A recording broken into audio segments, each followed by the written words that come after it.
So when anybody ever asks you how does it work, never try to explain how does it work, because then you'll be inundated with millions of questions. When people say to you, how does it work? You get them to describe a process. So when people say, how does it work? You say, well, do you know how this works? Or do you know how that works? And when they say yes, so you describe process, then get them to describe that process to you. So do you know how leasing a car works? Do you know how making payments on a mobile phone works? Do you know how buying a record in a record shop works? Whatever it is, when they say yes, you then get them to tell you how that process works. When they tell you how the process works, it means it's legitimate, legal, standard, normal, they understand it, and they buy into that process. Then at the end of the description of that process, you say this is exactly the same, but with a caravan, but with a car, but with and you add the widget that you want, and you've explained the entire process and said, but with a caravan. Does that sound like something that would interest you? And they go, yeah, sure, we do that with caravans all the time, or cars or whatever. So you never try to explain how something works. You get other people to explain to you how a process works, and then you swap the widget on it. Remember, anything I say, lie, pants on fire. Anything that they say, they believe 100%. That's such a smart process, Rick. Jesus. All right, next question. Okay, next thing is, how do you get people to give you personal information? So if you're in an interview, what I need to know is before I find the solution, I've got to uncover the problem. In order to uncover the problem, sometimes I need to ask you some information that you're going to consider somewhat private. Yeah. If I'm not careful and I'd start asking you personal and private questions, you'll actually say something like, none of your business, or why do you want to know that? Why does it matter? Yeah. So I've got to set it up differently. So I've got to say, sir, look, like a doctor, I feel like I need to ask you some questions to understand fully what's going on. Do you mind if I ask my questions? Yeah. And people will always say, no, that's fine. Think about the doctor analogy. With the doctor analogy, everybody knows that a doctor will always ask questions before he can provide the medicine, which is the cure to the disease. Exactly. It also sets up that I'm the smartest man in the room. I'm the doctor, you're the patient, you're sick, I have the solution, the problem, and the remedy. Does that make sense? So that all subliminally goes into the subconscious mind, and therefore you'll answer every single question I want, and nothing is now considered personal and private. Nice. So basically, you want to position yourself as someone who's going to be able to give them the right information because you're the expert. Yeah, and the way you do this is doctor analogy. So like a doctor, I feel like I need to ask some questions to get a full understanding of just what's going on here. Do you mind if I ask my questions? Yeah. And you shut up, the person will always say, no, ask me whatever you need to know. Or similarly, if they're like more like mechanically minded, you'd say like a mechanic or like... Nope, can't. No, Got to be really? the doctor analogy. Has to be doctor Because as a mechanic, because as the doctor, it's what I say to the unconscious mind, not to the conscious. Remember, the unconscious makes the decisions and sends directions to the conscious. The conscious makes no decisions about anything. It's always done by the subconscious that then sends an instruction to the conscious. I'm not interested in your conscious mind. I'm interested in your subconscious. Remember, subconscious is the boss, conscious is the secretary, and the secretary only takes instruction from the boss. I do have a question though. If you've got someone who's like averse to like taking advice from doctors, then how would you proceed with that? Like, for example, they might be like a full-blown conspiracist and go, okay, I'm not going to listen to doctors. Okay, so when I get somebody who does not believe in taking advice from a doctor, I'll give the answer to that question. Okay, quite often you'll be making a business proposition to somebody. People don't like the fact that you make a profit, but people are happy for you to get paid for what you do. But people just have a real problem with other people making a profit at what they feel is their expense. So people will quite often say to you, if we do this, what do you get out of it? Or how much are you making out of this? Or are you making a profit? We're going to be very careful how we answer that, because if we answer that straight on and say, yes, we are, some people find that very offensive. So we have to set that up a little bit differently. So what do you get out of this? Or are you going to make a profit? So, sir, let me ask you something. What do you do for a living? So you ask the person what they do for a living. I'll tell you what they do for a living. And you'll say, are you any good at what you do? Now, because people have egos, they'll always say, yeah, I'm the best at what I do. And then you'll say, and you get paid accordingly. And they'll say, yes, I do. And you say, I also do, sir. And it just basically says that I'm also an expert on the same level as you are, and you only want to deal with experts, you don't want to deal with losers. So the fact is, you're now happy that I make a lot of money because you've just told me you also make a lot of money. So you basically pre-frame yourself to be on the same position as them. Simply done through the simple questions, which I'll repeat one more time. So what do you do for a living? Are you any good at what you do? And you get paid accordingly? Yes, I do. Well, sir, so do I. Yeah. Yeah, because they don't want to be outside of that congruency. Correct. Yeah, correct. Yeah. So that's the best way to explain you're going to make a profit, right? Gotcha. Now, the other way you could do it if you want to is people say, you're going to make a profit on this. So let me ask you something. Would you prefer to be in business with someone who makes a loss? No. All right. Well, therefore, sir, I'll make sure that I'll take that advisement and I'll make sure I do make a profit. So I'm always here to see you tomorrow. Is that okay? Yeah. Great. Fantastic. Nice. Okay. That moves people away from like the budget Well, conversation. correct. It moves people away from how much money am I going to make, right? Now, the other one you can use is people say sometimes, they say, well, you're going to make money out of this, or how much money are you going to make out of this? Now, this is a way you can close a transaction that's not closed. Well, I'm not too sure if I'm going to, like, they go, okay. We're in a conversation. You can't have two people being the I'm not too sure. One person is always sure and the other person is not too sure. And the person who's sure is always trying to convince the other person who is not too sure. You cannot have a conversation which two people go out and both people are not in love. One person's in love trying to convince the other person to fall in love. But two people who don't like each other don't go out. Does that make sense? Okay. Yeah, exactly. So therefore, we're always going to have one in and one out. You'll never have both out. So therefore, it's like in business. One person wants to do the deal, the other person's not too sure. The most important thing you do is you take the not too sure position. If you do not take it, the other person will take it first. If I take the not too sure position, what position is the other person now taken? The sure. The sure. So they want to do it. So because I've grabbed the not too sure. So when someone says to me, so how much are you going to make out of this? Or how much profit are you making? I say, oh, sir, I'm glad you brought this up because I'm just not too sure. What do you mean you're not too sure? Well, I'm thinking about everything you've told me today, and I'm sitting here, I'm thinking to myself, well, does this make any business sense for me? I mean, the only reason we're here today is probably because it hasn't made that much business sense for you, and I'm okay to sort of look at how we might be able to find a solution to the problem. I just don't know if I want to be the recipient of it. So I'm sitting here a little bit sort of like, I'm not too sure if this is kind of good for me. What do you think? Shut up. The guy's never going to say you, no, it's bad for you, because he just killed the deal.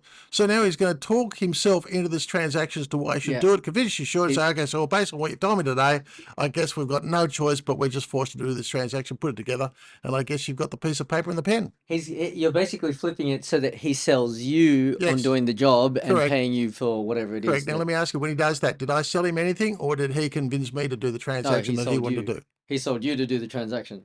There you go. Yeah. He wants you to do it. He flipped it. Okay. Nobody should be trying to build a business. They should be trying to build a result. Let me give you an analogy around this. I used to have business and say, I've got this great business. I had 14 staff. I think my overhead was 4.1 million a year. That was on the cost basis before I made a profit.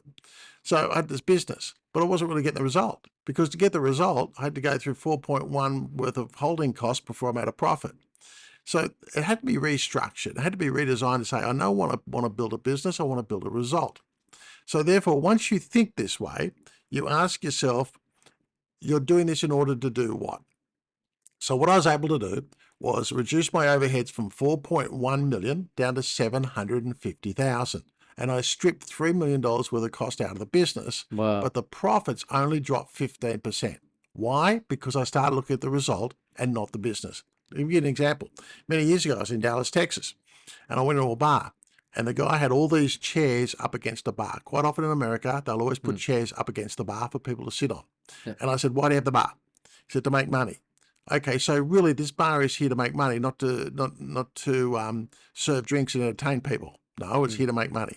Okay, so if it's here to make money, what we should do is move all the objections and get rid of everything that's going to stop this thing making money, because the result we want is to make money, not to, do you understand? Okay, so what we need to do is let's get rid of all the chairs in front of the bar. If we get rid of all the chairs in front of the bar, 3 times more people can stand up to the bar, buy drinks, which in turn makes more money. Do you understand? So now we tripled the returns and the profits that the bar was actually making, but we didn't have to increase our cost basis. We started looking at what was the result we wanted. Now, the other thing about too is if you strip out the chairs and everybody has to stand, when people stand and they're holding alcohol, what do? They talk. Yeah, and what else do they do with the drink they're holding? They've got to balance it. Correct. And what else do they do when they're not balancing it? Drinking it. Correct. and they'll drink at 3 times the speed that they will drink at as if they're sitting at the Because they bar. want to get rid of it right? out of their hands. So let me ask you something. So therefore, they're going to buy more because they have to stand and drink it. Does that make sense? Mm, By the way, when people move through a crowded room to a bathroom, quite often people want to take a drink because they're going to bump into people they don't Yeah. know. They get a don't social wanna spill it. awkwardness, and because Yeah. of social awkwardness, what do people normally carry to avoid social awkwardness?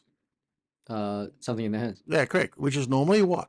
Yeah, they'll do this. They'll Yeah, hold it that's like correct. this. With a drink, Yeah. so they carry a drink. So they'll buy another drink to get around social awkwardness. So Mm. now we 5 times increase the amount of drinks in this bar by making some subtle changes that cost absolutely nothing because we stopped running a business. We started trying to buy a result.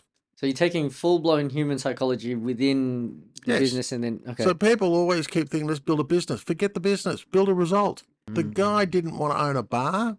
The guy didn't want to sell alcohol. The guy didn't want to entertain people. The guy wants to make money. So to make if money. that's what the things that, if it's a widget designed to make money, you will think about it very differently. So when I had my thing, ran around and say, I got this business, it didn't make any money. When I started thinking about what's the result I want, which was the maximum amount of money, I started stripping out all the inputs and got it down, and I saved $3 million a year to the bottom line. But I'm not interested in the business. I'm interested in the result. Does it make sense? Yeah, exactly. When people think about that, they will change the way they do everything in business. When you outsource, do you think a lot of people are outsourcing now to get labor? Yeah, of course. Great. So therefore, which country are they outsourcing to for what type of labor?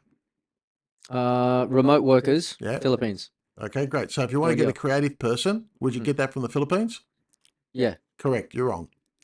Their work a bit. They have no creative thought at all. In actual fact, if you try to get creative people out of the Philippines, they're just going to keep walking to the same problem. They'll never find a solution, but That's they'll tell true. you why they can't go forward because they're always exactly- finding a problem. That's exactly what happens. So what happens is correct. So what happens is different countries specialize in different things. And most people who outsource to the wrong countries. They do not understand. For instance, in the old days, you can't do it now, but you always get your management and your admin people. The management people should come from the Ukraine. They're the best people in the world for management. Now, right now, there's not many of them left, but that would always be the best people for management. Right. Worker bees you get from the Philippines, which means you tell them a process and they just do that same The process. conveyor belt. Yeah. Correct, but nothing else. Don't go creative. That's the wrong place. Where you go for creative people is in the United States. But which part of the United States, do you know? I assume West Coast. No. Silicon Valley? No. You always go to the southern states of the United States. Ah, like Because the Texas. southern states of the United States are just as trained and just as intelligent and just as smart as everybody else, except there's one difference. They're The more laid labour back? rate's 1/3 of the northern part. So if I get someone from Alabama or Chicago, they both understand marketing, they both understand building funnels, except the guy in Alabama will be 1/3 the price of a guy in Chicago. Do you understand that? Right. Okay. So all creative people must come out of the US, but they come out of the southern states in order to save money. The creative people, that's where creatives come from, right? Management comes from the Ukraine. Worker bees come from places like the Philippines. And where do you get people like your accounting type people? India. Correct, India. That's Or it. the software developers. You Yeah. as go, well. correct, India. So you've got to pick remote workers from the right countries, or you get the wrong results. Okay, how much? Okay, the guy wants to sell a house, right? Yep. You want to buy a house that's $11 million. I only say this because I just recently did it for a guy. You want to buy a house for $11 million. Okay, have you got $11 million? No. No. So you can't really buy an $11 million house, can you? No, exactly. So the best way for you to buy an $11 million house when you have no money is pay $14 million for it. So make the offer for 14 million. Correct. Okay. Now the seller's getting how much more money for his house? 3. Correct. Because he's getting $3 million more for his house, do you think he's going to be more flexible in letting you have various options in the way under which you wish to buy it? Yeah, of course. Correct. He'll give you more payment terms. Okay, so great. So he'll give you better terms under which you want to buy it in order for the fact that he makes $3 million.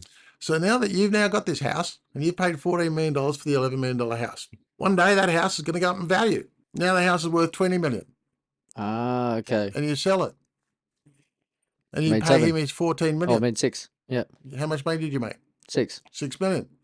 But did you ever really pay the $14 million for it, or did you just have a very, very flexible way under which you could start making some sort of installment payments on it? So the guy who originally paid $11 million, let's think about the original guy. He paid $11 million. How much did he pay Pay to get his $11 million house? Yeah. How much did he pay to? How much did he pay to get his $11 million house? Probably half at the time. Correct, half the time. Now you've come in at 14 million, paying him 3 million more. How much do you think, if he paid half the time, how much do you think you possibly might have paid because you gave him $3 million more? How much do you think I possibly would have paid? Yeah, because you gave him $3 million more, how much do you think you would have paid? 14. No. Well, what do you You mean? haven't got 14. Nothing. No, yeah, might you have to pay something. You can't pay nothing. The amount of the payments over The time. payments, correct. The Yeah. amount of the payments over time. Okay. So therefore, could the amount of payments over time be less than half of 14 million? Definitely less. Correct, a lot less. Yeah. So therefore, you didn't really pay that much for the house, did you? Well, not yet. Not yet. But then you've sold it for 20 million Instant 6. and you made Minus six. minus whatever Maybe you payments that paid you this made. guy. Yeah. So here's the thing. Did the return of the 6 million be more than the amount of money you paid him? Yeah, of course. Of course Like, it is, a yeah, lot more. exponential. Yeah. Fuck. Right. So if you look at it and put it on a calculator, Yeah. and you'll see that you actually made thousands and thousands and thousands of percent increase on the amount of money that you paid to the seller. Yeah, you would. So therefore, knowing that, how much you invested and how much you got as a return, it's a lot more Yeah. than anybody else has ever got buying a house.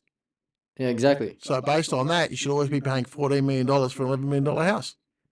Okay, cool. So in this transaction, what's the term on this? Like, how do you, like, is in Okay, like so the let's length of say time? this one, I say to the guy, tell you what I'll do. I'll pay you, what would this house normally rent for? And the guy says to me, well, $11 million house or a $40 million house will normally rent for about $8,000 a month. Okay, well, I'll tell you what, why don't I just keep paying you the $8,000 a month, but in return, I won't pay you $11 million for it. I'll pay you $14 million for the $11 million house. You make an extra $3 million on the house in return for letting me buy it at the same rate at which you would normally rent it, which is $8,000 a month. $8,000 a month. Now, he says, okay, well, you can buy it for the rate of $8,000 a month, which is the normal amount of money he'd get for renting it. Yeah. You understand? Yeah. And he's going to let you do that. Why? Because he's getting his extra $3 $3 million for the house. Okay. So here's my question. Now that he's going to let you do that, do you actually have to live in it yourself, or could you rent it to somebody else for the same $8,000 a month? Could you rent it to somebody else? No, fuck. I'd rather rent it to someone else. Okay. So if you rent it to somebody else, how much are you putting in it? 0. Zero. So now you're putting zero in the house. A few years go by, and down the road, you sell the house for 20 million. Now, you've got to pay him 14 million. How much money did you make? I got to pay him 14 million. Yep, and you sold it for 20 And million. sold it for 20. I made it for 6. You made $6 million. Great. So how much did you invest in the house? Nothing, pretty much. Nothing. Yeah, Pretty much, because the other guy that you put as the tenant in the house paid the $8,000 a month to the seller. that's it. So now this way you made $6 million with no money invested, or you could have just paid the 11 million, which is what he wanted in the first place. But do you think you would have been able to do it with no money? It's called the Greek land. Yeah. Anybody will do anything you want in business if they can see the value exchange and puts more money in their pocket. Right. Yeah. Anybody will do anything in life. Hmm. As long as they can see the value exchange and you put money in my pocket. That's why whenever you do a business transaction of any kind, when anybody ever says they will not do it, you ask them one question. How much more would I have to pay you in order for you to say yes? How much more would you have to pay in order for you to say yes? Correct. Would I Yeah, have I to know pay? you won't do it, so I understand you find the case with most people. How much more money would I have to pay today in order for you to say yes? Everybody has a price. Just shut up and let them tell it to you. Okay? Let me ask you something. How much would I have to pay in order for you to go out with me?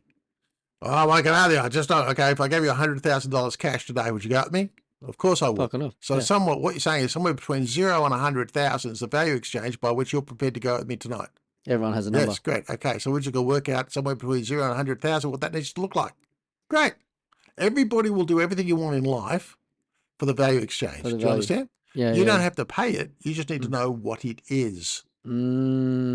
So find the number and Let them find the then find number. a way to fill it. Yeah, find the number. What's the price? People will do anything you want. What's the price? Well, I wouldn't do it for 100,000. So what you're saying is you'll do it, but just not for 100,000. Yeah. Yeah. Exactly. Great. So all you have to do is find the price at which you will do it. Right. And that doesn't only go for like a monetary value, but also time and energy as Yeah, well. correct. Everything's the same. It's a little bit like Time and energy is the same. We'll do a different one on energy because energy will make you more money than money. And I'll explain that to you in a moment. But the thing is, everybody in life will do everything you ever want if you ask them this simple question. I know you won't do it, sir, but just suppose you were to, how much more would I have to give you? Everybody will have a price. Well, I'm not interested. Yes, I understand you're not interested. But just suppose you were to. What would the figure have to be? You're posing the hypothetical again. Yeah. Hypothetical. Yeah. Now, once people pick the hypothetical figure, what actually happens to that figure in their mind? They accept that figure. Correct. It becomes a reality. Does that make sense? And now they start looking towards getting that figure. Right. They're like, oh, this actually sounds tasty. For instance, when I spoke with Roy the other day, he sold that little piece of dirt in North Sydney. And if you remember, he said it was worth $1 million. And he said, just pick a figure out of your ass. He pulled a figure out of his ass, which was 7.2 million, thinking they'd never pay it. But what happened? They paid it. Do you understand? Fuck. Now, if they had never said pull any figure out of the air that you want, a magical figure, to this day, he would never have made that money. And the other guys would never have paid it. But the other guys were smart enough to ask a simple question. If you were to do the transaction, what would the figure have to look like? And he went, well, it was worth $1 million, but I'll go 7.2 million. And they said yes. Now, at the end of the day, those guys made 500 million. So what they paid him was insignificant. Fuck. So let me say to you, I want you to go down the shops today and do all the shopping, right? Yeah. Wrong question. Question is, because you might say, no, you're busy or you haven't got time, you don't know where the shops is. So a better question is, let me ask you something, Chris, how much would I have to pay you in order for you to go downstairs today and do all the shopping? Fuck, I don't know, $1,000. Okay, $1,000. So what you're saying is, for $1,000, you'll go down and do all the shopping. Fuck yeah. Okay, so somewhere between $0 and $1,000, you'd say there's some sort of a value exchange that you're going to do the shopping and I won't. Is that right? Yeah, that's right. So really, we just have to have a conversation between $0 and $1,000 to work that out. Interesting. Now, what I've done is I've just opened your mind to an idea that you had previously discounted, but now I've opened your mind to an idea. So really, so what you're saying is, Chris, you'd do it for $999. Is that right? Yes. So really what you're saying is it doesn't have to be $1,000 at all. It just has to be a figure that's acceptable to you between 1,000 and 1. Is that right? Yeah. Okay. Now, I haven't told you what the figure is, but I've just now opened your mind up to be an acceptance of any other figure that is not 1,000 because you said yes to $999. Right. So you've shaped it and then you've found a benchmark to work on. Yeah. So now, so really, Chris, it could be $998, couldn't it? Yeah, exactly. Right. In actual fact, I mean, what's $2? You wouldn't not go for $1, would you? No. So therefore, for $998, you'd still go, right? Yeah. Right. So can you see how now I'm opening your mind to the thinking of the process of a change of value? Yeah. Right? But I'm not telling you what to do. I'm just asking you questions. Okay. So we can go all the way here. So all the way down to another figure. I don't know what that's going to be. You say 500. But yeah, it could be 500, right? So it's all about once you get people. Remember, what we do is we default to no, okay? And once we default to no, the brain will always build up scripts to support what your belief system is. Yep. So I used to have a pattern break to stop that. So once you say to people, at what price would you go down the stairs? Is there a price at which you would? Everybody will have a price. Yours was $1,000. Yeah. Doesn't matter. It doesn't matter what you said, because what you've done is you've opened up and agreed to the idea that if the value exchange is right, you will do what I need you to do. But that's on the premise that like the person has a belief that they can do that, like physically, they're physically capable. Correct. So if you're not physically capable, so if I said to you, could you fly to the moon? If I gave you any amount of money, could you please fly the moon tomorrow? Well, you can't, because you don't know how to fly to the moon. No. So I can only get you to do something that I think you're capable of doing. So that's why you give them small steps. Yes. And I only get you to do things that I know you're capable of doing. Normally in a business situation, people will say there are all these different reasons as to why they won't do something. What they're really saying to you is you haven't given me a value exchange big enough for me to want to do it.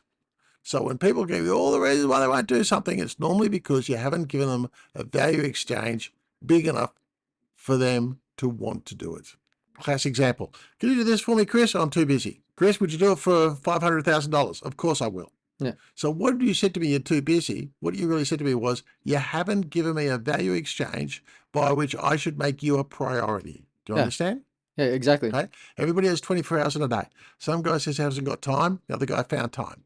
But if you had paid the guy that said he didn't have time money, Yeah. he would have found time. Does that make sense? Yeah, okay. You made a value exchange. So- So when anybody ever gives you an excuse to why they can't do something, Yeah. say, let me ask you something. At what price could you do it? Everybody Right. has a price. Because people value their time, but bet. if you overwhelm the amount of value for their time with whatever your offer is, then they'll accept it. Yeah. Right. You just don't know what that is. You don't Mm. know what it is yet. But once you've opened up that conversation, you've now moved the guy from not doing it to at what price am I prepared to do it? So I've immediately moved you from a no person to yes, I just don't know on what basis it's yes.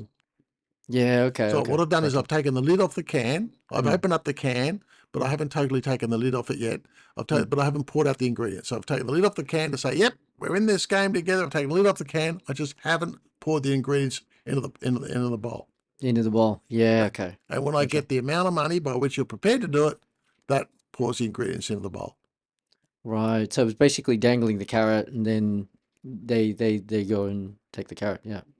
Yeah, it's like, let me ask you something. Would you do something for a carrot? Nah. Would you do it for 2 carrots? Nah. 10 carrots? There'll be eventually a number of carrots by which you'll do it. Let me ask you something, Chris. If I gave you 700,000 carrots, do you think you'd know how to make money being the owner of 700,000 carrots? Oh, of course. Of course, there you go. So Fucking really hell. what we're saying is, Chris, it's just how many carrots do I have to give you before you see the value exchange and it becomes profitable for you to go down and get the groceries at the supermarket. Is that right? Yeah, exactly. Yeah, Right, that's okay, 4 carrots, 5 carrots. So everybody will have a price, right? Yeah. Now, now, here's how I can even push that even further. If I go 7 carrots, no, 8 carrots, no, 9 carrots, no, 10 carrots, eventually you're going to think, hang on, this is going to take 17 years while he goes up 1 carrot at a time. And then you 11 just name the carrots, fucking 12 price. carrots, 13 carrots, 14 carrots. You go, no. Now, as I do this, you're going to get frustrated. Yeah. So you're going to try to end the frustration, right? And eventually you're going to say, look, I'll do it for 31,642 carats. Do you with me? Yeah, because they know in their mind it's like, Because this is how otherwise much I'm it's going to sit worth. and go, 21 carats. No. 22 carats. No. 23 Yeah, carats. yeah. Okay. For instance, sometimes when you look at real estate, and I love doing this one, I go, we'll sell this house we're taking offers over 350,000. I'll ring them up. So I see there's an offer over 350,000. Yes, but you won't sell for 350. No, it's only offers over 350,000. Okay, 351. No, 352. No, 353. No, 300. Now by the time I get to about 365, no. Like they can see, I'm just going to sit there until we go to $1 billion. Do you understand? 366. No, now I'm not getting frustrated, but you just said offers. I just need to know where it needs to be. So, because when you have someone who says an offer over a certain price, you've lost control. I can't deal with that. I need to have a finite. So if I keep going up, I can never be worse. I go, sir, 350,061 cents. No, 350,062 cents. So being obnoxious. No, 360, and you can have a lot of fun because now the other person gets really aggro. Yeah, yeah. Do you understand? Yeah. So I'll tell you what, I'm happy to play by your rules. I just think you're a fair player, and as a result, I'm happy to play by your rules because I want to own your house. So eventually, through frustration, they'll give you a price. I'll do one-step negotiation. When you give somebody a presentation, a proposal, people give people business proposals all the time. Yeah. The other person says they want to think about it. Yeah. Why? Because they want more time. Okay. To do what? Because they're not sure. They're not sure. Okay. Yeah. So if we know that, which bit of the proposal are they not sure about? Their confidence in you. Okay, but what didn't you like about the proposal? What didn't they like about the proposal? That it can work. Okay, which bit of the 19 pages on the proposal, which bit of the 19 pages are they concerned will Well, we not don't know work? the information yet. I'm sorry? As someone who's talking to you about it, like, we don't know that information yet. Correct, because it was presented the incorrect way. Yeah. And because you don't have the information, you don't know which bit's not going to work, and so therefore you can't rectify the fault. You can only rectify the fault when you know what the fault is. But if you don't know what the fault is, you can't rectify it. So if you give somebody a business proposal that's 19 pages, they say, well, they don't want to think about it. You don't know which bit they want to think about because you presented it the wrong way. You always present a business proposition or a proposal, whether it be written or oral, in what's called one point negotiation. 1 point negotiation. Okay, Yes. so you want to 1 point expand on that? negotiation. So here's how that works. Could we agree that in any negotiation or every proposal, there's probably a whole number of different points Hmm. and components to it? There will be a multitude, yes. Correct. And most people, what they do is they go blah, blah, blah, blah, blah, blah, blah, blah, blah, blah, blah, blah, blah. And then they say, Yep. what do you think? And the person says, I want to think about it, or I'm not too sure. Yeah. But you don't really know which bits they're not too sure about. No. Because of the way you present it. So therefore, you must do it as a 1 point negotiation. 1 point negotiation says this. Okay, there's about a number of different points here, Chris, that we're going to discuss. Let's go through them one at a time and let's see how we feel about each one. I'm thinking that what it is you want to buy, it's actually furniture. You told me you wanted to get an order for furniture, and it is furniture, correct? That you want to buy? Yeah. That's Okay. right. Now, the furniture colours that I've got are one of these 4 colours. Now, I don't have 16 colours. I have one of these 4 colours. Is one of these 4 colours going to work for you? Yes. Okay, great. So we know it's got one of these 4 colours. Okay. Now, when I'm delivering with what I've got going on, I can't deliver anything to you for at least 30 days. Okay. It'll be 30 days before you can get anything. Is that going to work for you? Yeah, that's fine. It's 30 days. Fine. Now, the way I want payment is the day I deliver is the day I want payment. In actual fact, you've got to pay me on that particular day. Oh, I don't know if I got the. I'll have the money on that day. Great.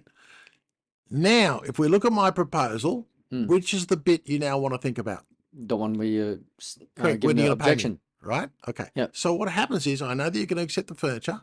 I know that you're going to accept my colour. You're going to accept my delivery date. What you're not happy with is how you're going to pay me.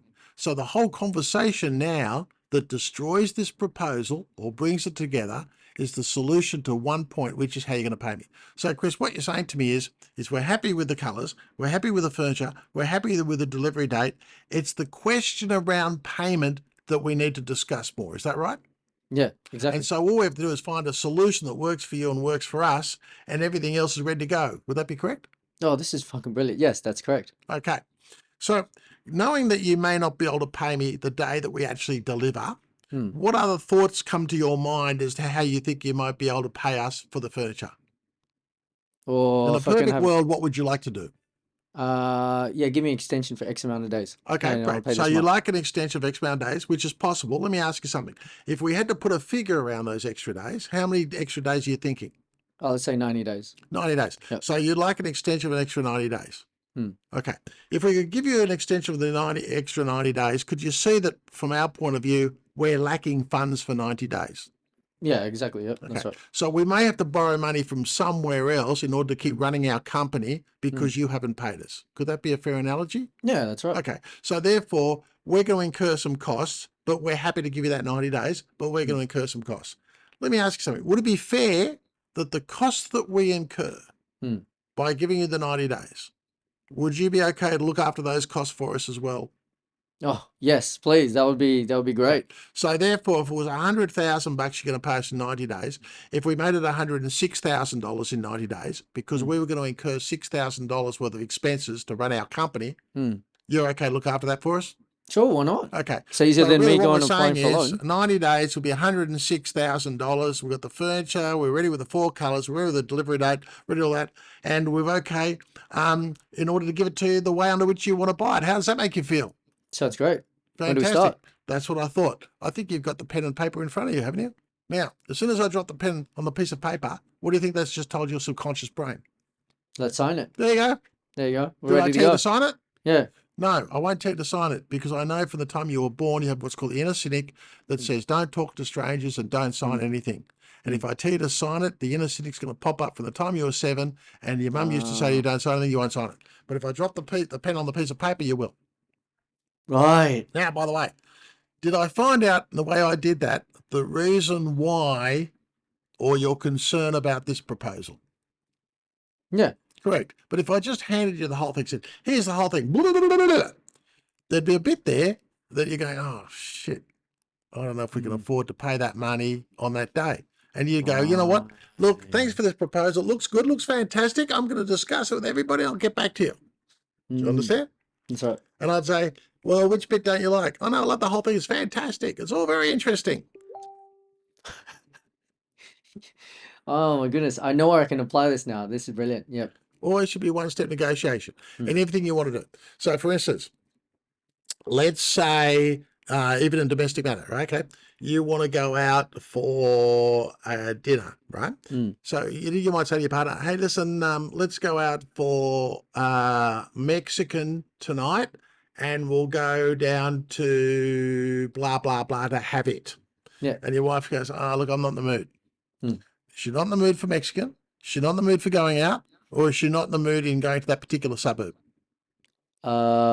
She's probably had like a shit day, or she's trying to like no, she's not. It's hard to tell. You can't tell. You can't tell No, you can't because tell. it was framed up the wrong way. So Yeah. a guy will say, "Hey, babe, let's go out for Mexican dinner down here at the blah blah blah restaurant in blah blah blah." And she goes, Yeah. "Oh, look, I've had a long day on the tide, right?" Yeah. But there was one of the bits in there she didn't like, but you don't know which bit it was. Okay, Right. so So don't regurgitate so we everything. reframe it, right? Let me ask you something, babe. Do you want to eat home tonight, or do you think you'd like the enjoyment of going out and somebody else cooking for us? Someone else cooking for us. That'd be brilliant. Great. It's called weighted words. We're going to come back to that in a second, okay? Not this one, okay. So knowing all the different foods that we have, I think, Mexican food's something we haven't had for a long time, and that'd be probably pretty exciting, do you think? Yeah. Yes? I think it it doesn't would, matter if you yeah. say yes or no. It doesn't really matter. But you might say yes, or you might say Chinese. You might say Chinese. Okay. So let's say you say Chinese. Doesn't really matter, right? You've agreed to going out with me. I now said, I can have this. Do you want Chinese or do you want Mexican? It doesn't matter. As soon as you pick a food, what have you just agreed to do? Do that. Go out for dinner. You understand? Exactly. Right. Okay. Then you said Chinese. So, babe, I'll tell you what. There's a billion Chinese we can go to. I know I was speaking to Mary and John the other day, and they were saying they went to that Chinese place called the all you can eat place called the Shovel Inn at Smithfield, and they said that was pretty good. But we can actually go to any other Chinese you like. Is there any particular Chinese you prefer? Oh, Peking duck, yeah. Peking duck. Okay, so we'll go to Peking duck. Now we're going out for dinner. We're going to have Chinese. We're going to have Peking duck. Do you understand? Now, if I didn't want to have Peking duck, I said, babe, I'd love that. It's funny. I just had Peking duck last Saturday. So if we had to go to a different Chinese place based on the fact that I just went to Peking duck last Saturday, what would be your second choice? Oh, fuck. Chop suey. Okay, chop suey. Well, let's go chop. So, babe, let me ask you something. In order to get ready, will probably depend, like, how hungry are you, honey? Well, I'm pretty hungry, so it won't take you long to get ready, right? Yeah, exactly. Cool. No. We'll get the car started. I don't think they'll get ready in that in that short amount of time. But yes, Okay. relatively yes. So what happens is if I say to you, how long is it going to take ready? You might go 2 hours because we will take a long time to get ready, right? Say, hey, babe, let me ask you something. You're very hungry? I'm super hungry. So it won't take you that long to get ready, will it? Yeah, exactly. You understand? Yeah. Right? I need 5 minutes. Okay. Right. So can you see now it happens in a domestic situation, right? Okay. Next subject I wanted to talk to you about. So that was, again, one-step negotiation. Everything's a one-step negotiation Gotcha. to get people to do what you want them to do. If you just go blah, they go no. Next bit is weighted words. Weighted words is exciting. It's how you subliminally use syntax in order to get people to do what it is you want them to do. Okay. Well, okay. So elaborate on the word syntax just for the people who don't understand that word. Syntax. Asking for a friend. Syntax is how you put words together and the way you put the combination of words and change the structure of the words. And the order of those words can change the embedded meaning. Gotcha. Right, which we're going to have a look at the moment, okay? So, but in layman's terms, we can just call it weighted words. And we're going to talk about how we weight words, right? So we can say, babe, do you want to stay home or go out? And go out. Right? Okay, go out. So, but what if let's say I'm a female, right? And I'll say, babe, I'm thinking about dinner tonight. Do you want me to cook something? Wait, hello. Have I lost you? Can you still hear me okay? No, still good. Okay. Still good. Okay. So do you want me to cook something or do you want to go out? Go out. Okay. But I didn't really know what you were going to say. but I want to be in control of what you're going to say. Mm. So I might want to weight the words, and I just want to make sure, is that still recording? Because it's okay. Still fine. recording, yeah. Good. Okay. So I might want to weight the words, and because all of a sudden my headphones stopped. I moved Did they something stop? here, and let's- okay, I'm back. I'm back. It's fixed got it? again. Yeah. Don't Okay, know what I cool. did, but I'm back. Okay. So here's the deal. I want to be in control that we're gonna go out. But if I say to you, babe, we're gonna stay here or go out, you might say, oh, babe, we're gonna stay here. I don't know what you're gonna say, but what I want to do is I want to weight the words in such a way that I want to go out, and I want you to want to go out. Yeah, exactly. Now, if I say to you, I want to go out for dinner, you might say, oh, babe, we can't really afford it. We'll have to stay here. Instant, no objection. Yeah, Yeah. correct. But if I say to you, well, do you want to go out or stay here? Well, you might say you want to stay here, but I want to go out. So the best way to go out is to get you to want to go out, by which I'll now join you. You with me?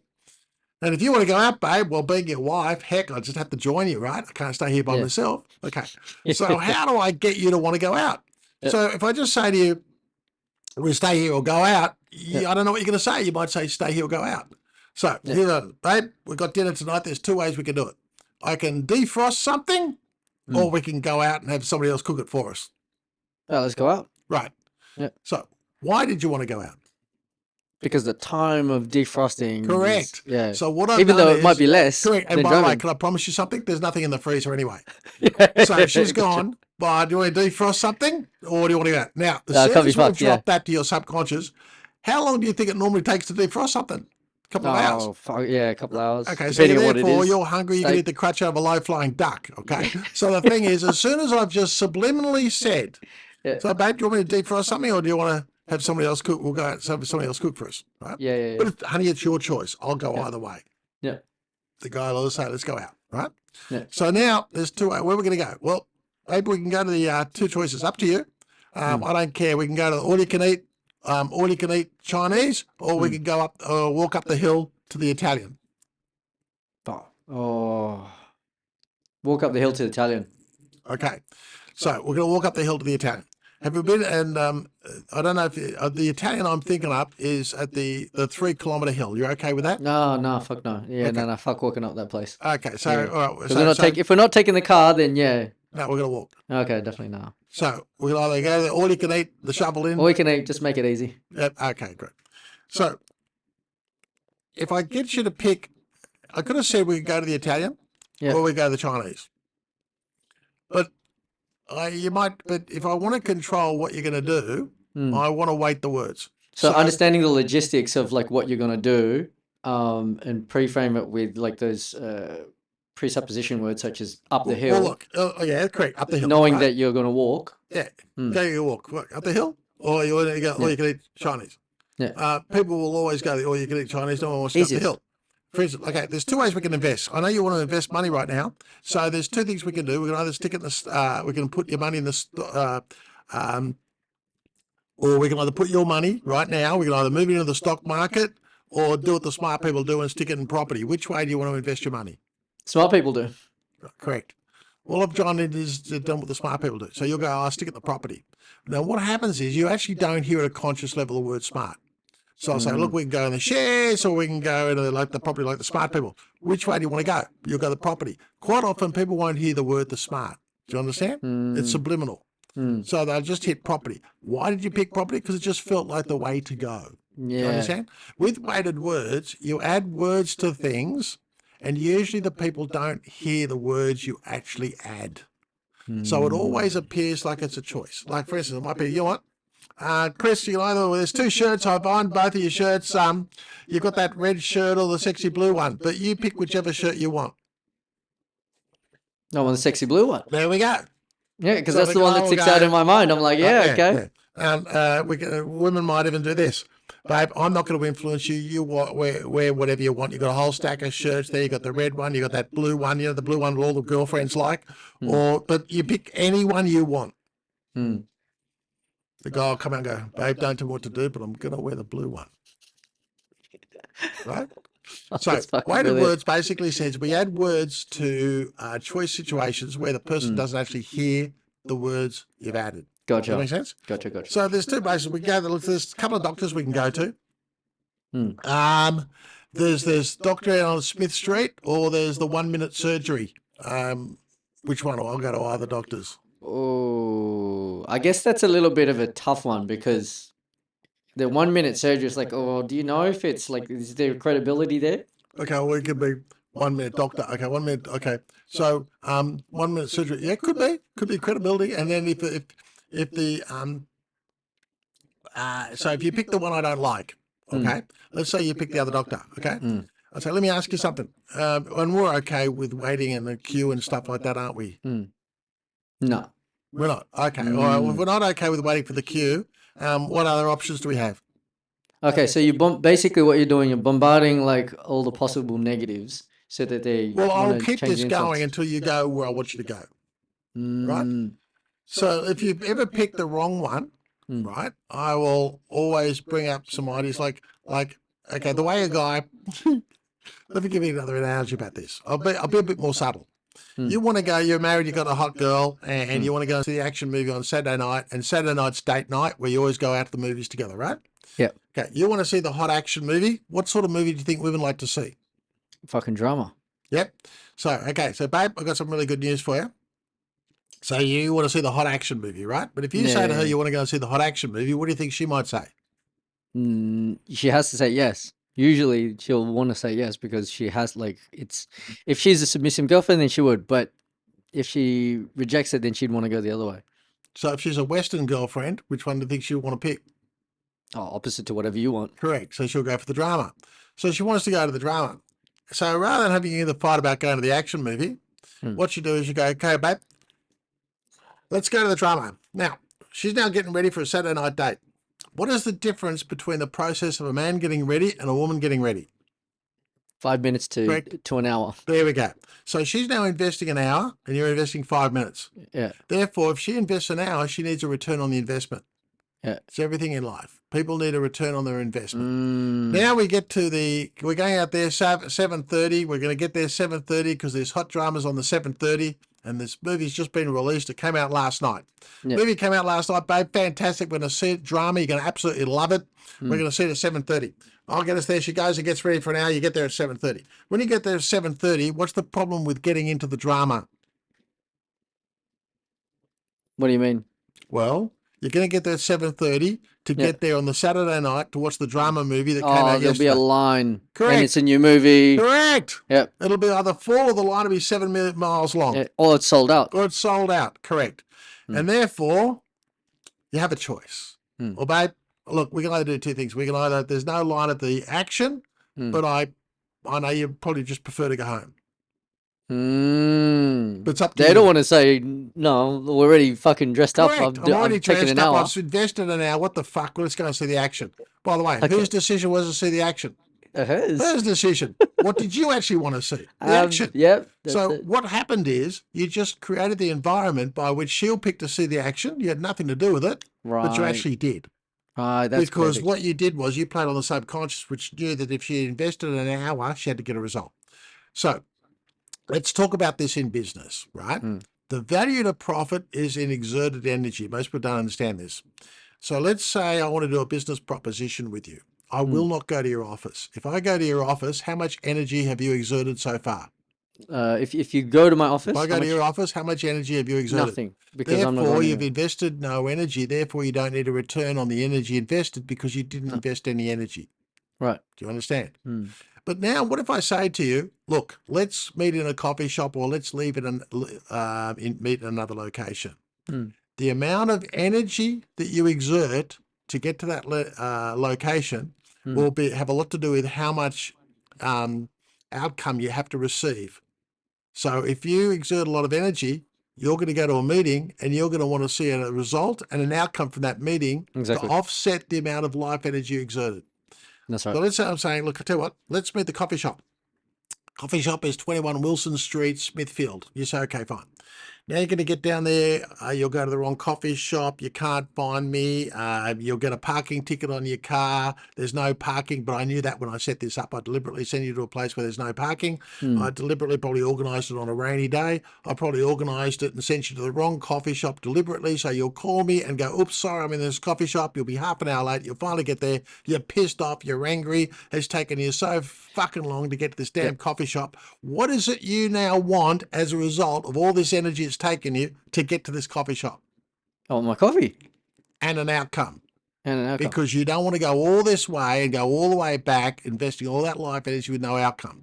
Exactly. Therefore, when I put a business proposal in front of you, you'll give it more consideration than you would have at your house, at your office. Do you understand? Because of the invested life energy. So I might do something that's a bit quirky and you're going to go, look, normally we don't do things like this, but God, I've come all this way and I've spent all this. Okay, what have you got? In other words, you'll be more open-minded to something that's unusual than you normally would had you invested no life energy. Let me bring it back to you to a domestic situation. I want you to imagine you're going out with a girl for the very first night. You've never met her before, you're in a restaurant. And during talking to her at the restaurant, she pulls a big booger out of her nose and wipes it under the table. Now, do you think you'll go out with her a second time? No. No. Fuck no. Let's say you've been going out with this woman for 3 years. Now, for 3 years, you've been going out with this woman for 3 years. She pulls a big booger out of the table. Yeah, probably comfortable at that point. Correct. So you're going to piss her off or just tell her, don't be such a rude pig and don't do that again. Here's the point. You've invested 3 years life energy. You ain't going to throw it out. Does that make sense? But when you invested no life energy for the first night, you'll never see that person again. Of course. Right. Yeah, Same as with picky. any business negotiation. The more someone has invested in it, the more they need the outcome. Earlier today, we were talking about a transaction I'm putting together. I will slow it down. The longer I slow it down, the better the outcome, because the more investment on the life energy of the other person. Do you understand? The less life energy, the less they need to do the deal. The more life energy that they invest, the more they need to do the deal. In other words, always slow down deals and slow down transactions and allow the other person to become more invested in the negotiation. Right. So the slower the deal, the more powerful leverage you And have. the more profitable you become. Right. Okay. guy who And that's why moves- it's a waiting game when it's called The investment. guy who moves fast makes less. Right. Okay.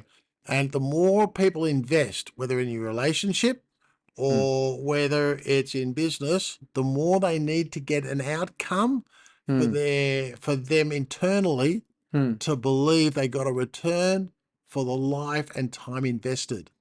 And a lot of the times it hinges on like social, how they look socially.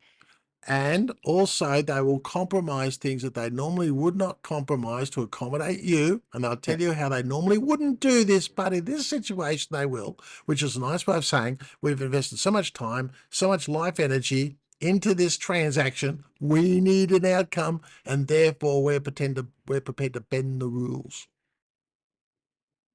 All right. So for example, I've got a client, let's say we've gone through some negotiations, we brought up some ideas. He's not picking them because even though we've sort of given him all the obstacles, as you were saying, to sort of steer him in this direction. But he still doesn't want to invest. I think it's because he doesn't have the money to, or he doesn't want to pay the amount for that, for setting up GHL and all of that. Great. I don't understand it. So I'm going to suggest to you the inputs are incorrect. So the question should have been, why does he want to get involved in the first place? Why? Yep. As in, that's the question that I'd ask him. Yeah. Why does he want to get first? In actual fact, I'll ask, in actual fact, let me ask you, I want you, what's his name, Dan? Darren. Darren? Okay, Darren, let me ask you something. Why am I here? That's it. Why am I here? Right, then he gets clarity on like what you're doing for him. Yeah. Why am I here? Let's just get it right up front. So one of the things is whenever you go into any sort of negotiation, any meeting, and ever, you always must set up the agenda as to why you're here. Let me ask you something, John. Gotcha. Why are we both here today? Why are we You both must always set the agenda. Or why did you call to see me? Or why did you want to see me? You must always get that. The agenda must be set up first. All right. So gender must be set up first. Yep, Gotcha. your agenda That's must number one. on any meeting or business meeting. Why are we here? Okay, great. Now, what is the outcome we're hoping to achieve in the time that we have? What is the outcome We're hoping to achieve in the in time the that time that we have. Okay. Because if you don't know the outcome, don't start. So now you're setting the goal. How and the often do you milestones. drive on the way to nowhere? Yeah. If I said to you, let's get in the car and get the GPS, and you say, where are we going? We don't know. We're just going to just work. Why No the fuck one's we going to going go on a trip? nowhere. Does that make sense? Yeah. So you might as well know what the destination looks like, and then you can decide right now if you want to go to that destination. So if the person doesn't know the destination, so we come back to the original question. So let me ask you something, sir. We're two smart people. We don't really like to go on the road to nowhere. So on the fact that we want to go the road to somewhere, where should that be? Know the destination. Know the in the destination. setup. Why are we here? What are we hoping to achieve? And what's the outcome, the result we'd like to get to? Gotcha. So get some clarity where we're going to go. Yeah, correct. And if we can't get the clarity, we're going no further in this conversation. Okay. Okay, now let me ask you. Then he tells you what the destination needs to look like. Great. Okay. So what's the time that we have together in order for us to get on this road and to see if we can get to this outcome? So time? How much time we got? Yep. If I don't think I've got enough time, I'll break this into 2 meetings. If I think I've got enough time, says, oh, we've got all day, or we've got 2 hours, or we've got 3 hours. Fine, I've got time. But if he says, you know what, I've got another meeting in 30 minutes, I'll say, John, I'll tell you what, good news and bad news. Good news is we're going to be able to sort of get to know each other. We'll get some questions and some parameters set up so we know in concept what we want to do. I just don't think we're going to get to where we need to get to today in 30 minutes. So why don't we do this? Why don't we talk about concepts, ideas, and see if we're singing for the same song sheet? And if we are, then we can schedule a second meeting when we've got more time. Appointment setting 101. Right. Don't ever try to, so you need to know how much window of time you've got, and don't try to rush it. Sometimes when people, they'll try to rush it within the 30 minutes, but you can't. Things take the time that they need. If you want a good cake, a cake takes a certain amount of time to cook in the oven. Does that make sense? Gotcha. And if you pull it out too quick, it goes flat. Okay. The thing is also, who else needs to be here? Key influence. Okay. Correct. Whoever's going to be involved in this thing, let me ask you something. Who else needs to be here in order for this to happen today? In the time frame that we planned for this to happen today. These are all set up questions. Must happen in any business negotiation. If the person says Uncle Albert, Mrs. Smith, Beachfield, great, fair enough. Where are they right now? Okay. Well, they're not here. Well, I guess what? Best thing we should do is reschedule until such time as they can be here. And that way, we're not wasting each other's time, because let's face it, there's times precious for both of us, and we're pretty smart guys. Yeah, exactly. Yeah. Okay. So I want to know time, what the result needs to look like, and I need to know who else needs to be here in order the decision. And the next thing might be, and let me ask you something, John. What have you tried so far, and what have the results been of what you've tried so far before you called me in here today? Okay. So we're sort of setting. What other solutions have you tried to use to solve this problem? They obviously haven't worked, okay? Because otherwise you wouldn't be there. But you want to know what he's tried. If you don't do this, you may talk about things that he's tried before that in his mind he believes do not work. He will not tell you this. He'll sit there and nod, and you'll keep talking about stuff that he does not believe will work. So therefore you need to say, what have you tried before? Yeah. And it gets out on the table right now, everything he's tried before that he does not believe works. Therefore, you just don't go down that direction. You don't go down that path, even though if you know that 100% that path will work. How you get there, so that might be a different pod, okay? And if I know 100% it will work, you've got to not do that now. This is just the setup question. Just because, okay. I can address that later, and I can come back and talk about that later, but not now. Right. Because that could create conflict, and I haven't got a setup done yet. Setup must come first. Right. So we're in appointment setting mode at the moment. Appointment setting mode. These are all the parameters of the thing, okay? So let's come back to your friend called Dan? Darren. Darren? Okay, so Darren. So with Darren, it might be, Darren, why are we here in a perfect world? What is it you'd like to achieve? I want to be able to make fucking $100 million off this platform. I want to load hundreds of agents and agencies. Okay, fantastic. Let me ask you something. How's that, before I've come along here today, how's that been working out for you so far? It's been all right. It's been Usually all right. he gives me sort of a wishy-washy answer for this. He doesn't give me flat like figures or anything. So yeah, but guess what? I stopped. So when you say it's all right, if we had to qualify that, how would you qualify all right? He's not making any money. Okay, so you're not making any money. So let me ask you something. Would you say that's all right, or would you say making no money at all is poverty? Is poverty. It's poverty. Yes, poverty. So okay, so if we had to Well, be so, his enthusiasm is quite good. It's like really high. He's like, oh, yeah, we're getting agents and blah blah blah. But I think he might be blowing a bit of steam.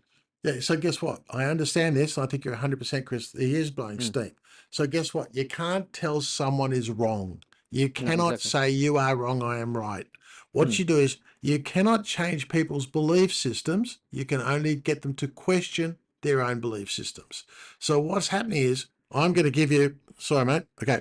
I'm going to ask you a lot of questions that get you to question your own belief system. Yeah. And one of the questions I just asked you was, so are you doing all right, or are you actually moving towards poverty? Right. So you're asking that question. So you're doing all right, or you're moving towards poverty? Yeah. I didn't say to you, well, Chris, if you're making no money, you're actually not doing all right at all. You're doing poverty. No, because That would have been telling you what to believe. Do you understand? Yeah, that would have smashed his ego too. Correct. Yeah. So you cannot ever tell anybody their belief system is wrong. You can only ever question their belief system. Do you understand? Gotcha. So when you tell me something that I do not believe in, I will ask you questions for you to question that. So you said you were doing all right. If you had to qualify, Chris, all right, how would you qualify the word all right in your own mind? Right, and it makes them unveil it. Okay, gotcha. Now you're starting unveiled. Well, okay, so let me ask you something. So all right is haven't made any money. Let me ask you something. Do you think the word making no money at all, do you think that's close to poverty? Yeah. Okay. So right now we're starting at poverty? Yeah, we're starting from base. Yeah, okay. Okay, so based on that, anything we do here can only go forward, right? Pretty much. So we can't go any worse than poverty, can we? So now you're giving them the light at the end of the tunnel. Okay, correct. Cool. Right? But I'm using steps to take you where I want to take you to. So, and bear in mind, if I don't get clarity, if I do not get clarity, I stop. I go no further until I've got clarity. Remember I said 1 point negotiation? Everything must be a point negotiation. First of all, you've now admitted you're poor. Secondly, you've now admitted that you can't be any worse off than where you are now. And thirdly, you've also admitted that anything we talk about today is only an improvement on what you're doing now. Every one of these is one-stop negotiation. Do you understand? If I haven't got the clarity and later on I ask for money, I will not get the money because he hasn't been with me on the journey. Because, Must be with me on the journey. So in a perfect world, Chris, if you could, in 2 years' time, where would you like to see yourself? Thousands of agents, $200 million in the bank, blah, blah, blah. Great. But right now, we're starting with nothing. Would that be a fair assumption based on what you've told me today? Exactly. Yeah, we're starting with nothing. Okay, so we've got to get from nowhere to somewhere. Let me ask you something. I'm just wondering if we need some sort of a map by which kind of we go like we know when we get to this destination. Yeah, we do. Yeah, we do. Yeah. Okay, so really why we're here today is to sort of create a map, right? That gets us to the outcome. Oh, okay, gotcha. Yeah. Now, this map, I'm thinking it should probably have some like signposts along the way so that we know along the way if we're going in the right direction. Otherwise, we could end up going in the wrong direction, couldn't we? Exactly. Road signs, yep. Yeah, road signs. Okay.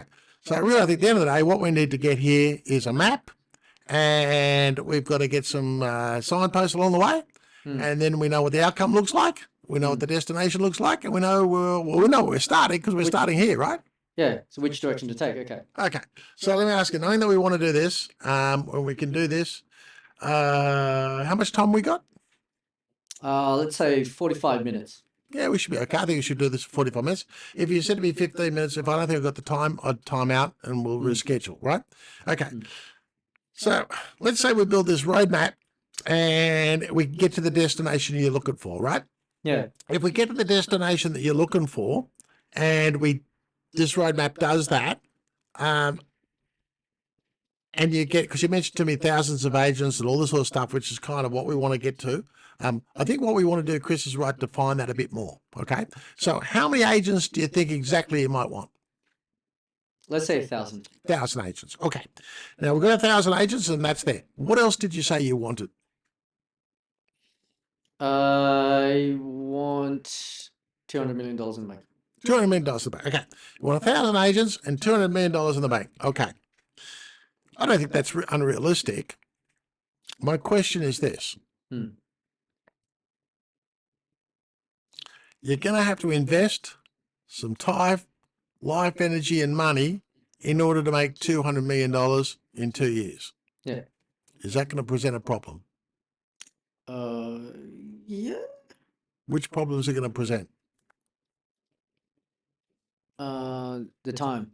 Time. You don't have the time. So, Chris, guess what? I can do things with you, but I can't do things for you. And so I can't really invest my time if you don't have the time to invest on yourself. There's nothing worse than me investing in somebody who doesn't believe in themselves and can't invest in themselves. Mate, I'm not your man. Yeah. I'm out.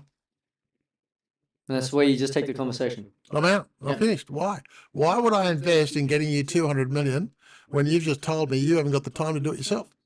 Okay, let's say he switches and he goes to, no, it's really about the money. It's really about the money. Okay, so the money, so that what we want is we want to get 200 million in 2 years. Is that right? Yeah. Okay. Do you think in order to get $200 million in 2 years, you've got to invest something in order to get it? And and so it can be time, energy, or money. There's always a price or to a pay. combination of those three. Huh? There's always a price to pay, yes. So there's a price to pay. Okay, I agree with you. So there's going to be a price to pay to go from zero in order to get the check for 200 million in 12 or 2 months. You're going to have to write a check. There's 2 checks here. One check is 200 million and one check is 5,000. It's 2 checks. Which check do you want in your bank? 200 million. Good. Then write the check for 5. Right. Okay.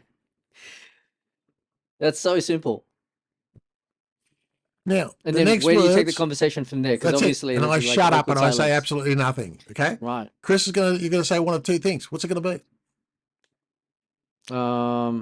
It's either an objection or let's move forward. Yeah. So let's say, but what do you reckon the objection might be?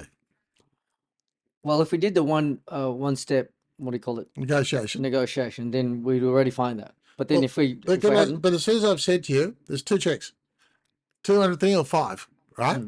When we started this conversation 20 minutes ago, 25 minutes ago, you said he hasn't got any money or doesn't want to spend any money or doesn't want to invest any money or whatever, right? Okay. yeah, he doesn't have the money. Yeah, that's okay. So guess what? How quickly am I finding this out? Within the first 5 minutes, or am I now 2 hours down the road? No, 5 minutes. 5 minutes. In 5 minutes, I've said, you want 200 million. There it is. There's 2 checks here. Which one do you want in your bank? You've said 200 million. So said, now right, he's I've got motivated 5. to go and find the 5,000. Correct. Right. So really, it's not a matter of like if they have the 5,000 or not. It's a matter of how much motivation can you dig up from them to go and find that. Right. Now, if he believes in the 200 million, what will he also believe in? The 5,000. Correct. He will find the 5,000. If he does not believe in the 200 million and he's been blowing smoke up my ass, what will he not find? The 5,000. Correct. So therefore, if he doesn't find the 5,000, what has it just told me about what he does and does not believe in? He doesn't believe in himself. Correct. Hello. Ding, ding. He doesn't believe in himself. So here's my point. That's Should why you he's be highly investing in somebody- excited to mask it. Yeah, Right. so therefore, he's just told you he doesn't believe in himself. Should you be investing in somebody who does not believe in themselves? No. Gotcha. Okay. Okay. You cannot make money out of somebody who does not believe in themselves. Does that make sense? Yeah, exactly. And that very simple exercise did that very early on in the conversation. First of all, what's the outcome going to look like? Did I talk to you about how we're going to build a business? No. No. No, But I went right to what does the result need to look like? Yeah. Okay. And then we quantified that result. So when the guy waffles on, remember I said to you, how many agents and what else do you want? Yeah. I qualified it. Because if you don't qualify it and he can't qualify it, you can't move forward. Brilliant. Once you qualified it and said, I want 200 million and 1,000 agents, I said, okay, well, that's fine. It's going to take life energy. It's going to take time. It's going to make money. Take money. So could you agree there has to be, there's 2 checks here. One's going to be 200 million and one's going to be 5,000. Which one of those 2 checks do you want in your bank account? The guy's always going to pick the 200,000. Say, great, well, then write the one for 5. Exactly. and shut up and say nothing. Fucking brilliant. Let's think about your friend. If you said to your friend, it's 200 million or write the check for 5, what do you think he might say to that?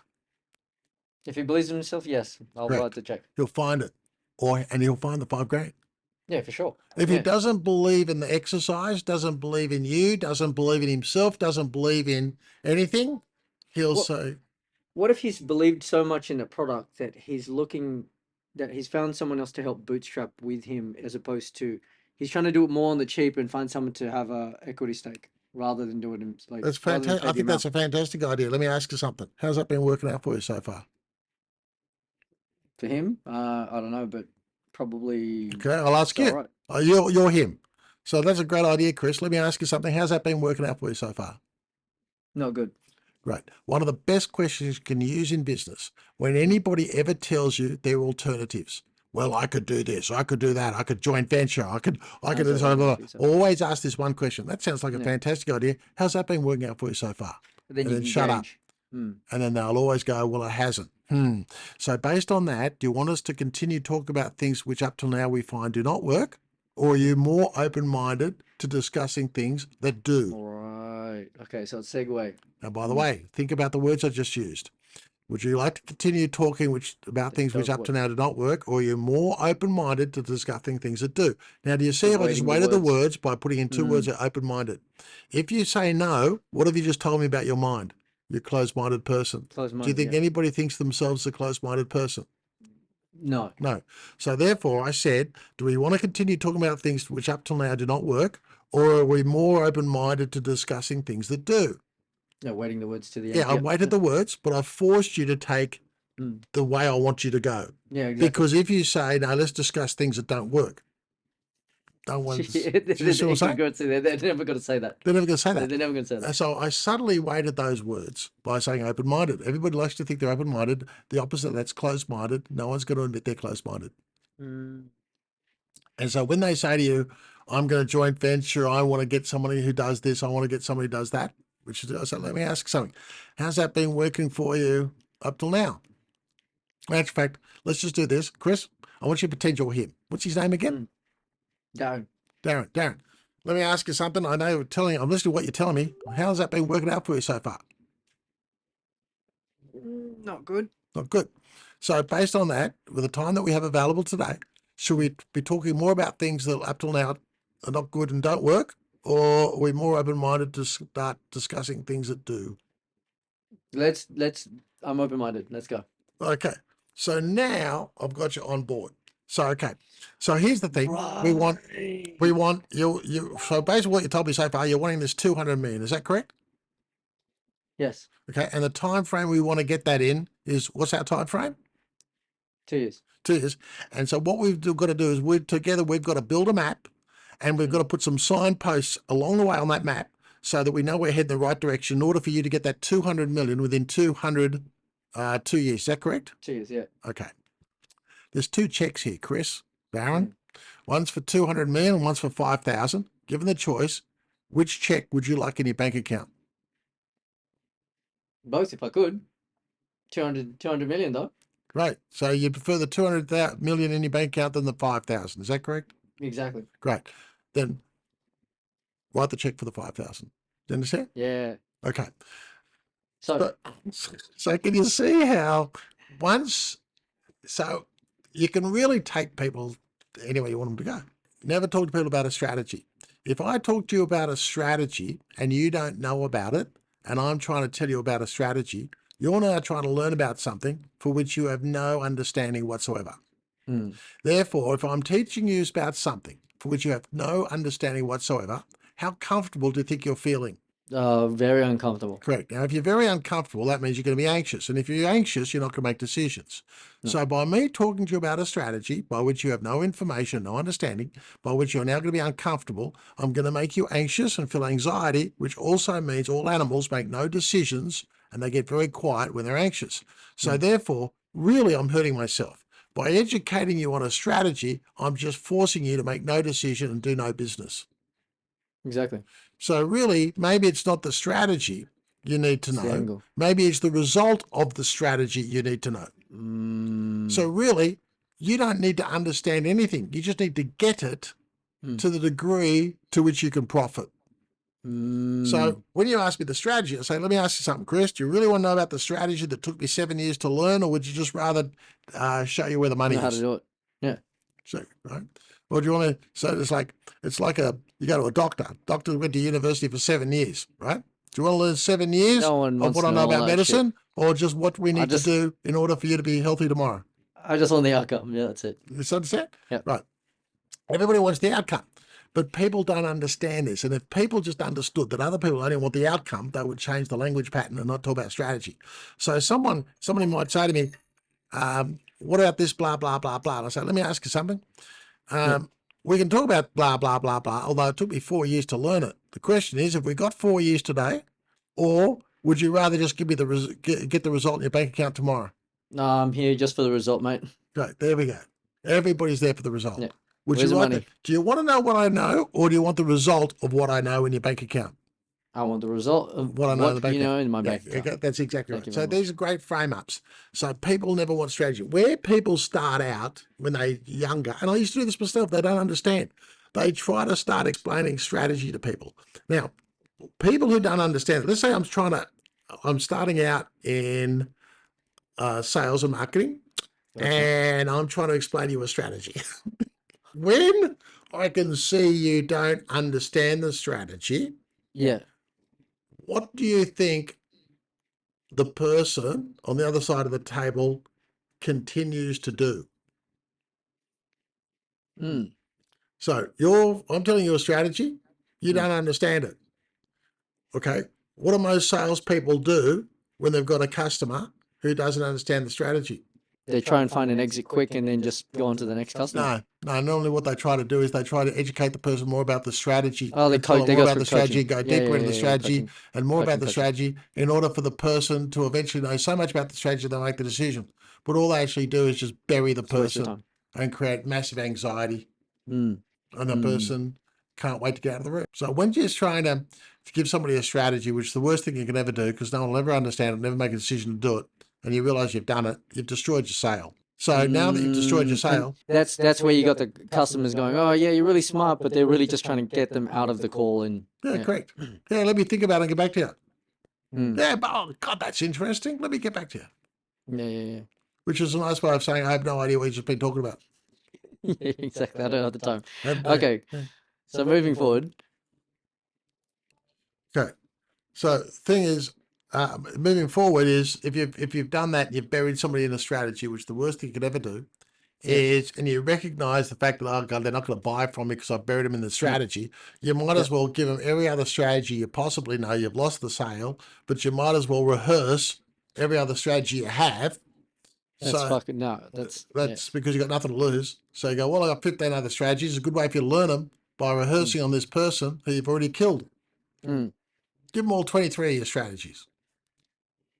What a waste of time. It's totally a waste of their time. But the good thing about your time is you'll learn not to do it in future. Yeah, taking the lesson from that. Yeah, okay. Yeah. So the only reason why people who have been around longer and know a strategy don't usually talk about a strategy, because what happens is the average person learns something by what's called self-talk. Self-talk is when you've got to talk about a strategy or something you've learned in order for your brain to learn it. The problem is you normally self-talk to other people. So you tell other people what you know in order for you to learn it yourself. Yeah, well, that's how most people learn. Or, well, that's how smarter people learn, is that they learn it to teach someone else. So what happens is, if you're going to be teaching other people, and you know you're going to do what's called self-talk. I've got a guy in England right now who keeps talking himself out of sales because he talks too much. It's called self-talk. As you're learning something, you'll self-talk and you'll self-talk with other people. So therefore, if you've lost the sale, you might as well keep self-talking and tell them everything you know, because you can do it for 6 or 12 times until you know it at a subconscious or an unconscious level that you no longer need to talk about it. Yeah, exactly. Okay. So what? That moves on to what? Instead of using that, what do you use? So instead of using a strategy, just talk about the result This is the result. or the Okay. or the outcome. Yeah, going What back is to it the that outcome. people want to get as a result of the strategy? Then it becomes a much more free-flowing conversation rather than trying to regurgitate some bullshit onto someone. Yeah. So for Then you're let's just say you taking, told me I'm doing a yeah, transaction with you, right? I'd say, Mm. okay, so really what you want, Chris, you want something that does this and that in order for you to do something else. You go, yeah, yes, yeah, great. I'll organize a system and a process and a strategy that does that. yeah, But I won't tell you about what the strategy is. yeah. Okay. So based off everything that It's you just irrelevant. told me, bang, it's It's irrelevant. yeah. Because what you need to do is just check the paperwork. Now, whoever's creating the paperwork, like a lawyer or something, he might need to know what the strategy is. You just want the outcome of it. Yeah, I want this, that, and I want it to do blah, blah, blah, blah, blah. Well, let's just make sure that the paperwork reflects all that. Here's why you can't win an argument. You can there's two types of talk. You can have embedded script, and you know it's an embedded script because when someone talks to you, there's never any R or ums. And the other one is developing thought. And developing thought is when you're having a conversation with somebody and they're umming and ahhing. When they're umming and ahhing, that means they're developing the thought process. Gotcha. Do you understand this? Gotcha. Okay. When it's an embedded process, it means there is no thought process being asked about. It's already embedded script. When you go and ask your boss for a rise and you've already rehearsed what you want to do and how you want to do it, you should never tell your boss how you want to do it. What you do is you tell your boss how you think you may want to do it, but you add in ums and ahs. When you add in ums and ahs, you're inviting the other person to be involved in the conversation and develop their thoughts and their opinion to your developing thought. Now, where I have to be where I'll be very careful about this, I might go and see clients all the time. Now, there is no developing thought. I know exactly what I'm going to say. But if there are no ums and ahs in my conversations, people will feel like I'm putting it on them rehearsed. rather than involving them in it. People want to be involved in it. They don't want it to be put on them. So what happens is, although I know totally backwards what I'm going to say, I go, I'm thinking, John, I had this idea that what we could do is now, the more I am an R, the more he'll feel involved to help me develop the thought. Do you understand? And now he's involved in the process. If he's involved in the process, he'll accept the outcome because he was in the developing process of developing the outcome. If I have no ums and ahs in my conversation, he'll know it's scripted, I've pre-prepared it, and he's excluded. If he's excluded, how do you think he feels about the outcome? He doesn't want to be a part of it. So therefore, whenever you have a conversation with someone, if you want an outcome and a result to which you want the other person to buy into, it doesn't matter how good or what you do, you always put ums and ahs and oohs and so that they feel like they can come in and be a part of the development of it. Right? Now, here's where guys screw this up. They go home, let's take this to a domestic level. They're going to have a fight with their wife. And the wife's screaming at you, and she'll say the normal stuff. You never take the garbage out. You never feed the kids. You never do this. You're such a pig, blah, blah, blah. Now, if you think about the conversations you've ever had with your wife or your partner who's yelling and screaming at you, she never says, you're such a pig, and you never take the garbage out because it's all embedded thought. If it's all embedded thought, it's rapid fire. Bang, bang, bang, bang, bang. Do not argue against it. You cannot. It's not a developing thought. It's like a fucking machine. You cannot change her opinion. She will never change her opinion and say, you're absolutely right, Chris, I was wrong. Because it's no developing thought. It's all scripted thought. That's why there's no ums and ahs. So therefore, if I've got a library full of one-liners and phrases and I'm just throwing them at you across the lounge room, right? You're such a pig. You never look after the kids. You never let the garbage out. There's no point in me saying, but wait on, I took the garbage out last Thursday. There's no point. That thought will not be accepted as a developing thought by which she'll change her opinion. She's not going to stop and go, oh, you're right. Sorry, you took the garbage out last Thursday. You're a good guy. Let's go into bed and have sex. It's just not going to happen. What you always have to do is acknowledge someone who is arguing, but you can't fight it. You'll never win it. People think they can fight in an argument with you. You'll never win it. All you can ever do is say, I understand. Yep, I completely understand where you're coming from. Doesn't mean you agree with it, but you totally understand where they're coming from. Now, when I totally understand where you're coming from, what I'm doing is I'm deflating the balloon. There's nowhere for you to go. Exactly. You're saying you're such a pig. Yep, I understand. You never take the kids' clothes. I can see what you're saying. Blah, blah, blah, blah, blah. So what happens is... deflating the pig like the balloon. Because eventually you're going to run out of ammunition. Remember, Yep. this is a storeroom you've got of embedded thought. You're throwing at me. You're going to, they're like arrows, harpoons, throw them across the room. You're going to run out. You understand? Now, what will allow you to build more reserves if I start trying to argue with something which is not a developed thought, but an embedded script? You're going to get 50 more harpoons to throw at me. Yeah, okay. Right. They dig deep. They dig even deeper because they're like, "Oh, I've got ammunition now. You're giving me like, brrr." Yeah, Okay, correct. You get Gotcha. ammunition, out comes some more machine guns. So remember, there's developing thought in embedded scripts. Developing thought in sales and marketing. You want to create developing thought so the other person can buy into it, be a part of it, become ownership of it, and therefore accept the result and write you the check. Anytime it comes across like an embedded script, this deal is not going to happen. Okay. So people go on a business presentation, they're presenting a business idea, right? Do you understand the word jargon? Yeah, Okay. Why do people use it? because it's like a complicated language that they Correct. don't understand unless they're in that field. Okay, good. So when you speak, when people go in sales and marketing situations, right, to other people, why do they use jargon? Because it's where they feel safe. Correct. But if the other person doesn't understand the jargon, how does it make them feel? Unsafe. Unsafe. And if they feel unsafe, what decisions will they make? Negative rapport. Correct. They won't make correct negative. They won't make any. In actual fact, if you use jargon with people who don't understand the jargon, the person, in order not to feel incompetent, will try to find the understanding of the jargon. So what happens is different components of the brain will all come together and have a bit of a meeting and discuss the words you just used in order to get an understanding of the jargon. Now, while the brain's going through this processing of this jargon, because the other person's using jargon, is it fair enough assumption that the other person is still talking? Yes. Correct. Yeah. So I'm still While it's still trying to processing the process thought. some jargon that you've used, Yep. but you're still talking. Well, so therefore, if you're still talking, I don't have the thinking capacity to think about you're still talking because I'm still processing the Because it's still jargon. trying to catch it up. Yeah. Correct. Okay. So eventually, when you make me and ask me to make a buying decision, I can't because I haven't finished processing. So I have to say to you, let me think about it. When I say let me think about it, that says I'm still processing the information you've been giving to me, and therefore I cannot make the decision. Okay. So But this I'm is not going to explain to you I'm a stupid man with a small brain. Do you understand? gotcha. So this is why you do the one step. Correct. Two things I do. One-step negotiation, One step. but I also never use a language palette more than a 12-year-old would use. 8 letters, 2 syllables. Because if I speak to you like you're a 12-year-old, it means my language is very, very simply structured. If it's simply structured, you don't need much brain processing power to process what I'm saying. I want you to imagine you've got an M1 super chip in your brain, right?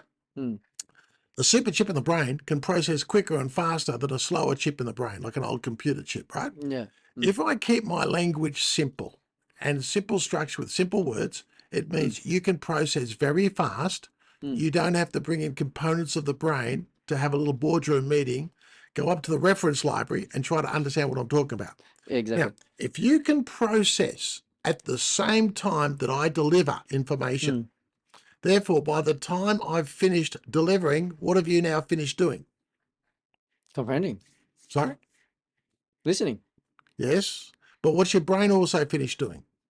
Processing. Correct. So therefore, if the brain's finished processing, because I finished delivering, therefore the brain's in a position it can make a Make a decision. decision. Right. But if I use jargon to impress you with the authority that I have and let you know that I know stuff, all I'm actually doing is not that all. All I'm doing is overcomplicating the processing of the brain. Brain can't process. I stop delivering, and you say, "Look, let me think about it and get back to you." So that's why people go, "Oh, he's a fucking pompous prick," because they're like, "Okay, he's saying all this Or, stuff and that I sometimes don't I might say, understand." "Oh man, there's a lot here to absorb. Wow, it's all very Yeah. interesting. Yeah, But let me yeah, get yeah, back yeah. to you next week, Chris," which is a nice way of saying, "Oh shit, I have no idea. Whew, I'm so I'm mentally exhausted, right?" Yeah, We're exactly. processing. Yeah. So no one will ever say to you, if you use simple language in what I call less than 8 letters and 2 syllables, no one will ever say to you, "Excuse me, Chris, could you please make your language more sophisticated so I can do some more processing?"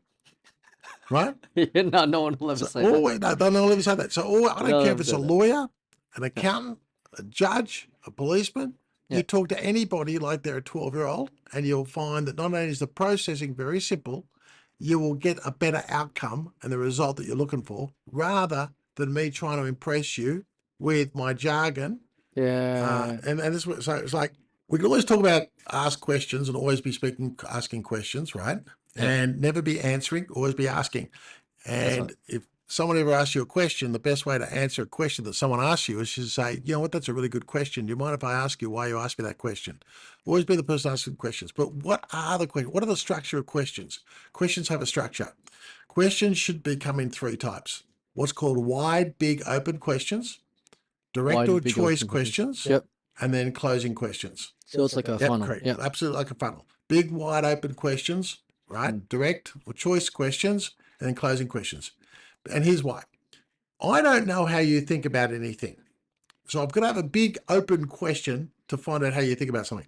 Chris, how do you feel about the weather? And now the person's going to tell me how they feel about the weather. Okay. So I've got to ask a big open question. I might say, how do you feel about, okay, how do you feel, Chris? I'll give you another one. How do Okay, you- wait. Before you go on there, I'm thinking this is basically the hook in copy. Yeah, I want to give have you got a pen? Have we got a pencil here? Anything on the table, like a pen or a pencil? Okay, no, so I'm going to do something. I want Okay, to, I want to show you something, okay? Okay. To make a point. Wait on. Let me see if I can do this for us right now, okay? Right. Okay, Chris, how do you feel about holidays? How do I feel about holidays? Yeah. Fucking great. Now, Hmm. here we are living in Australia. In a perfect world, do you prefer to have holidays within Australia, or do you love the opportunity to explore the world and have international holidays? International holidays. International holidays. Yes. Okay. So by the same token, I understand that you can't get away sometimes because you say you're very busy at work. So really, if we're going to take an international holiday, we should probably keep it somewhere close to Australia so that if you have to get back to the office, you don't miss out on work. Would that be fair? But you also get the enjoyment of the holiday. Yeah. Okay. Well, I've looked at what we can do here, and there's two places we can go to that are relatively close to Australia. One is Fiji and one's Bali. Now, we can go either place. I know they've had that problem with Bali, just with the Bali bombing and a lot of food poisoning. But we can go to Fiji and Bali. Which one would you prefer to go to?